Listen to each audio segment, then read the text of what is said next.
Hi mga BS! My name is Orly. Ako si Tonton. And we are your best friends! And welcome back ulit sa aming vlog. Yes, today nasa dito tayo ngayon sa Pasay City sa IKEA. Yan. IKEA. Ayun pala ang pronunciation yan. IKEA, hindi IKEA. Or IKEA nga daw IKEA. Sabi ni Brian Boy, diba IKEA? Kasi first time taga Sweden pupunta siya. dito. May first time? Oo, first Naku, time. maaaliw ka kasi may grocery dito. Ay hindi, parang mga bilihan ng gamit, mga kama. Pero furniture. Furnitures, yun ang tawag pa. Pero hindi siya supermarket. Hindi siya supermarket. Bakit Bubuo ka tayo ng bahay. nandito? Wala naman akong bibiling gamit sa bahay. Hindi lang pambahay ang pumunta dito, pati yung restaurant nila. So dinadayo din yung mga food. Yes, yung Swedish restaurant nila dito siya. Yung mga... Swedish. Ano man tawag sa gano'n? Meatballs, gano'n. Swedish meatball. Yes. Nakatingin ka na ba ng mga pagkain sa Sweden? Hindi pa naman ako nakapunta doon eh. Pero nag-Europe ka na, di ba? Spain, saka France. Pero hindi pa ako nakapag-Sweden. Sweden. So, ayan guys, i-rate natin, titikman natin kung talagang sabi nila kasi masarap daw talaga eh. So, talaga guys, puntahan natin ng kanilang restaurant dito. Pero bago yun, puntahan muna natin yung mga, baka may madampot akong kahit paano. Gusto mo? Oo, o tara. syempre. Akala ko kakain lang tayo eh.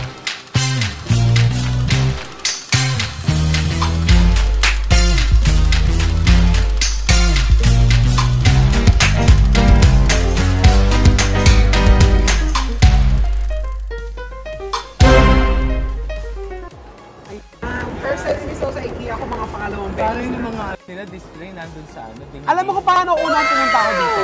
Naalala mo nung pinalis ako natin, si pumunta ako na IKEA para bibili ako ng gamit. Ayun o. Pang ano, table for two. Yes! Ayun o, bagay sa... Meron ako! Mami, ikaw na lang kaya bumili ng lamesa ko sa bahay. Bagay sa... Alam mo, nagtitingin-tingin ako. Kasi syempre, next year, aalis na rin tayo ng BB House, di ba? Kaya lang ang layo ng Pasay para bumili ng mga ganito. Eh, pero magaganda. Alam mo, pag nakita mo yung loob, matutuwa ka kasi ang ganda. May mga parang display unit sila, yung model house. Sa bagay, wala namang malayo-malayo kung talagang gusto mong makatipid, di ba? Yes. Mura ba talaga dito sa IKEA? O for example, yung lalagyan ng tubig niya, 120 lang isa. 1 liter na yan. Okay. Pwede mo siya ilagay sa ref. Siyempre, Yan. doon mo ilalagay yung tubig. Pwede mo. Yan, 120. Tsaka may mga model. Model unit. At may mga unan din. So, kompleto talaga siya pang bahay. Yes. Ang dami ko pang unan, bigay ng ano eh. Ang fans? Hindi, di ba meron tayong ano? Basta yung kay Donita. Oo, Silpol Joys. Yan. So, ang start natin ay dito. Ayan, Miss O, ano bang balak mong Hindi, gamit syempre, para sa bahay mo? kahit naman, ayun o, yung mga ganun, very minimal lang. Kahit naman sa kwarto ko, di ba? Actually, Ganda. Kaso para pang babae siya eh. pambabae naman yung kwarto ko dapat. Ito yung mga parang living room. Wow! Hindi mo, pasok kayo. Hindi, ayoko ng ganyan. Gusto ko yung parang ano, Parang, pang studio type na ano. Di ba, syempre, ganun lang. na kwarto. Na kwarto. Meron Ayun o, dito. yung mga ganitong mesa, oh. Saan? Di ba, maliit lang. Oo. Actually, may black ako na ganyan. Side table. Oo. Yung hindi kailangan pang malakihan. Siyempre, pag lumipat ako siguro, Studio ako type lang, ang gusto studio mo. type. Eh, kaso dami mong gamit. Yung iba dito kumukuha ng mga peg sa roof. Gagayahin nila. Para sa bahay nila. Ba't di tayo pumunta sa isang parang yung model unit ng studio type? Tingnan natin. Usually parang sala, tapos dining, di ba? Hindi, ito pa lang yung mga sala. Ito, sala pa lang yung kwarto. Yun ang kaibahan niya sa ibang Mall. furniture shop or store. Yes, ito na bedroom na to. Yan. Bedroom na. Ang laki ng kama. Yan, so ito yung mga... Actually, gusto ko rin yung mga ganito. Alin? Ito, ganito ang gusto ko sa mga kwarto. Ganyan. Yung mga may parang ganitong shelves na pwede mong paglagyan ng display. Picture, maganda rin yung kama niya. Actually, nagagandaan ako sa kama na to eh. Ito maganda rin to ha. Yung parang... Yung frame? No, ito yung ilaw. Alam mo tawag sa ganito? Pin light? Lamp? Lamp?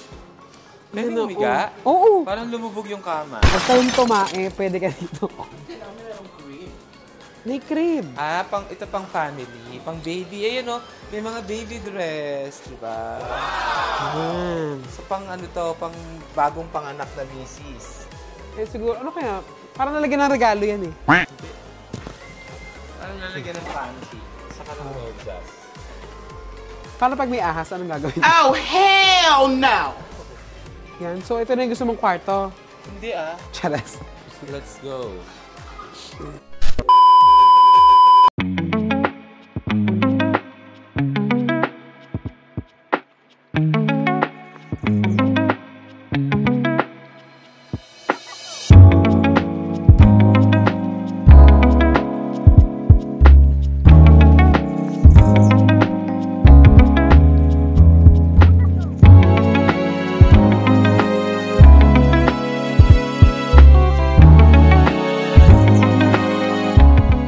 Ito parang ano, bahay sa abroad, sa ibang lugar.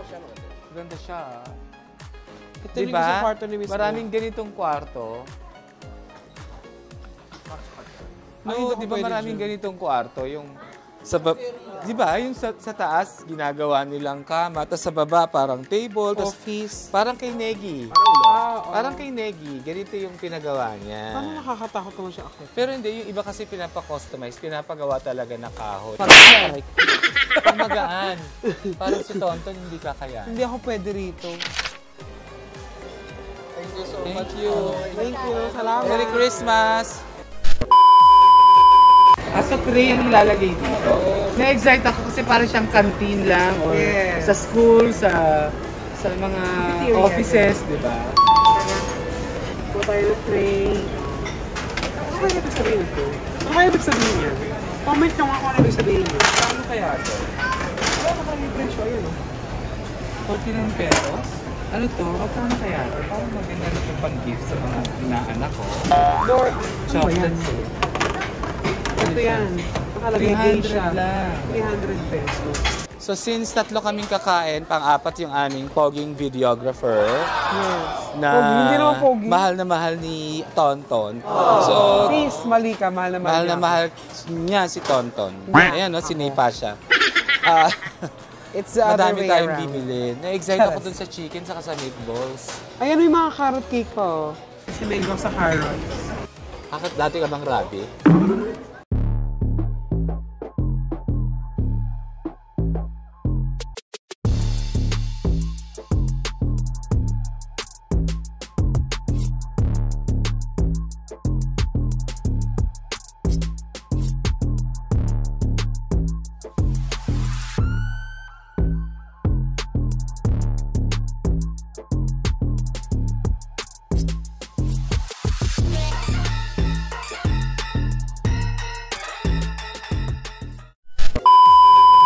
Marami tayong pagkain.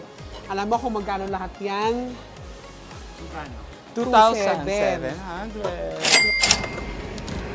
Siyempre. Ito-try natin lahat. Try natin lahat. Ayan. Yung soup. Hati tayo sa soup. Ayan. Oh! Wow! And ayan. Oh, ayan kay Miss O yan. Pero for sharing lahat yan, ha? Lahat for sharing. Oh! Yung carrot cake mo. Carrot cake.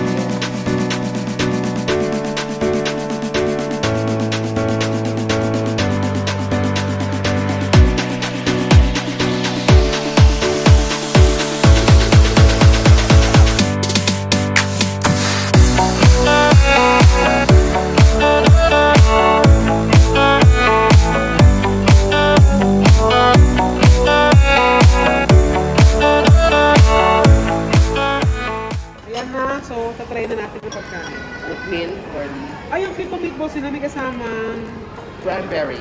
cranberry, ano? Cranberry soup. So, jam, parang ganon. Yummy! Sarap parang ganon. Kaya na din yung soup. Okay lang. Hindi siya to die for. Hindi. Kasi nakita ko yung mukha niya eh. So, ang ganito talaga lasa ng mga mushroom soup sa Sweden. Let's try the meatballs. Paano ginakain to? Ayan, ganyan. Tapos mo sa ano? Ang masarap. Sarap yung meatballs. Sarap yung meatball. With peas. Kasi hindi tayo iba hindi kumakain ng green peas. Ako yung And mahilig. mashed potato. Masarap yung green peas. Pati ba yung flag kakain? Try naman natin siya with, ano to? Cranberry. Ano? Ano sasabi mo? Masarap din siya ha. No, may twist, no? May ibang kalasa pagka may cranberry. Bet mo. Tawagi. So, Mushroom soup, hindi talaga. Buti na lang pala, dalawang mushroom soup lang bumili natin. Kasi dapat apat. Let's try the chicken skewer. Kitty, gusto mo? Tikman natin siya na may mga potato. Saka pinagsama-sama ng gravy at saka ng cranberry.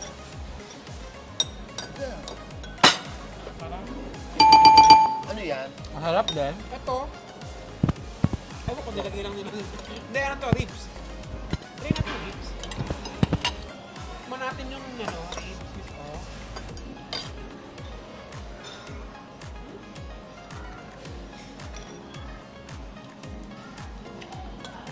Masarap siya, may mga herbs siya eh.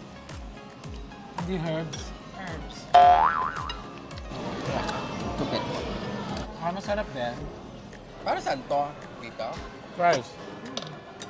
Wala kasing tinapos. Pero mas gusto ko Moro yung- cheap. Wala akong kalagay doon.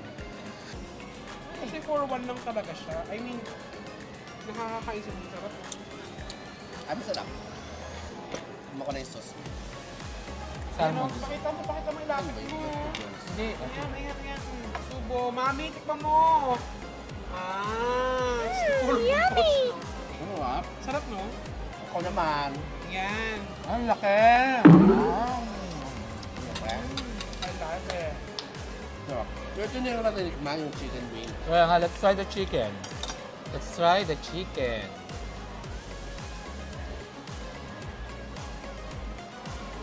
Guys, nag-alcohol po ako ha, baka sabihin niyo ano. Saka ganito talaga dapat kumain ng chicken.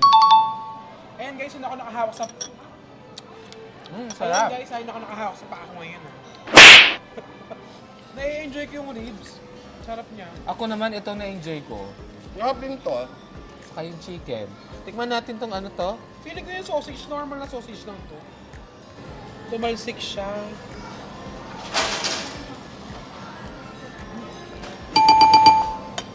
Sarap. Sarap niya. Siguro pag may flag, yun lang talaga yung Swedish food. Bakit? Yung iba wala namang flag. Kung ano? Yun Parang lang isa may flag. Oh, Sweden yan. Okay lang yung sausage. Pero ito talaga yung yung pinakamasarap sa Sweden. Ano? Lecheplan. Tsaka, Buko panda.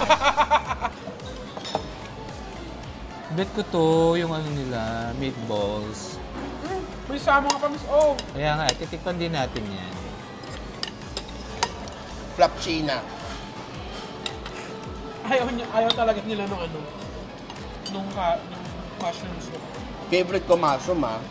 Kahit anong gawin sa mushroom. Pero hindi masarap.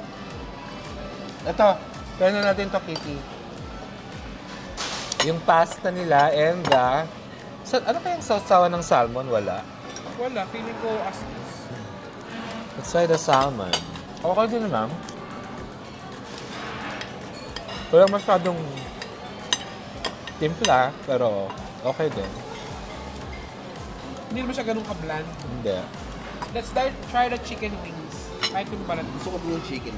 Masarap ang ka? May naalala ko sa dating kalaban ay Cubs chicken noong 1980s. Ay, masarap na. Yung pasta not so din. Kaya wala nung ano. Ano? Not so. Hindi siya Pinoy kasi, kaya hindi niya mabibenta. Maasim. Tanay ko lang yung pasta.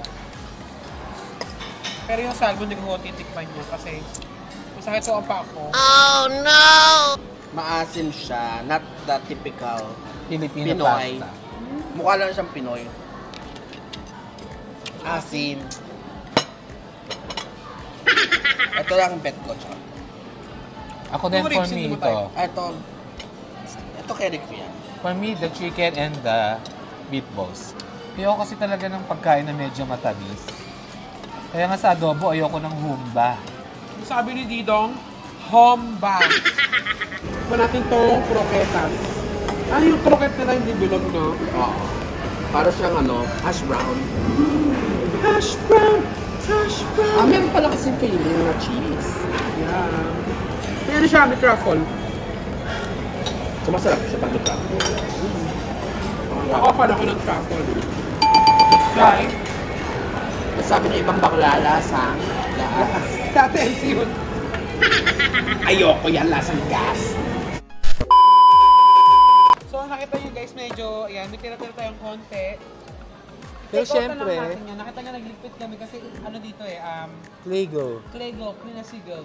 Alam mo, hindi pala siya tubig. Hindi nga. Parang flavored kineso siya. Sparkling Kembot. So bago tayo mag-end, magkikiti nose tayo. Yes, of course. About IKEA. IKEA. Kia. Mga Arabo kasi IKEA. So, ang IKEA ay may ibig sabihin yan, yung first, unang founder ng store. Si Ingvar, mahirap kasi babasahin. Yung IKEA, may ibig sabihin siya. Initials. Ingvar Kamprad, Sige, El ayun. Tarid, Agenarid. Pero Diba? Ang hirap. yung Agenary, parang place yun. Wait, Yan yung where they grew kapitbahay up. nila. Parang gano'n. Yung Para- El Tarid, yun ang pinaglugar na pinagkalakihan Hindi ni siya hindi siya tunog Swedish, parang siyang Arabo. Ingvar. No, parang Kaya kasi Parang Okay. Russian. Russian din na parang German din, Oo, no? gano'n. German. So, na-found siya noong 1943 at 17 years old lang siya noon. Ano ba tayo?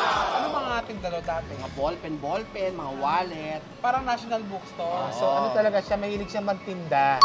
Ngayon, nag-start siya lumaki noong 1946. Binigyan siya ng pera ng tatay niya. Doon siya nagtayo ng kumpanya noong 1946. Doon na nagsimula yung store ng yung company. So 1960, doon naman nag-branch out pa yung mga restaurant. May restaurant talaga siya. 1960 yon. Pero malalamig pa lang ang mga food. Like, Malamig na yellow, mga beer. donut, Ah. mga ganon. So, nung end Cakes ng siguro. 1960, doon na nag-start yung mga maiinit na food. At may microwave na sila noon, take note, 1960. Ah, talaga? Late 1960s. Kaya doon nag-start yun. So, sa Sweden yan, di ba? Yes, sa Sweden. Pero, nag-start din siya, yung ibang names pa lang, Norway, tsaka Denmark. Kasi doon nag-branch out na una, Denmark and Norway. Tapos, di ba, sabi daw, di ba, itong IKEA sa Pilipinas ang pinakamalaki. All over the world. Oo. Oo. Parang narinig ko kanina. So, Pero ang laki talaga niya. Oo. Malaki siya. Napagod kasi Miss Omi. Kaya sila tayo ng restaurant kasi at sabi niya, well-fed customers are happy customers. Ganon. Yung mga gutom daw na customer, walang nabibili. So, para siyang SNR. Oo. No, may kainan din. So yun ang simula ng IKEA. So, that's for our Filipino. That's for our Filipino. So ayan mga biyat, sana na-enjoy nyo ulit ang aming vlog. At dahil magpapasko, i-treat nyo ang sarili nyo kung kailangan nyo bumili ng mga Furnitures. something para sa Oo. bahay ninyo, sa kwarto ninyo, sa kusina ninyo. Pakay sa IKEA. Pwede rin naman yan, di ba? Hindi naman kailangan ibang regalo lang naman, pabango, damit. Pwede rin naman para sa sarili nyo yung gamit sa bahay. Oo, tama. Ikaw ba may kailangan ka pa? Wala na. Hindi, kailangan Hindi, mo may maglinis. kailangan mong pumunta ng Kailangan mo maglinis ng bahay. Hindi kailangan mong pumunta ng ospital. Kasi, Oo, after na Get well soon. Get well soon. Get well soon, baby boy. Ayun na. Get well soon. Thank you mga PR. Get well soon Bye! din. Merry Anyway. Christmas! Merry Christmas.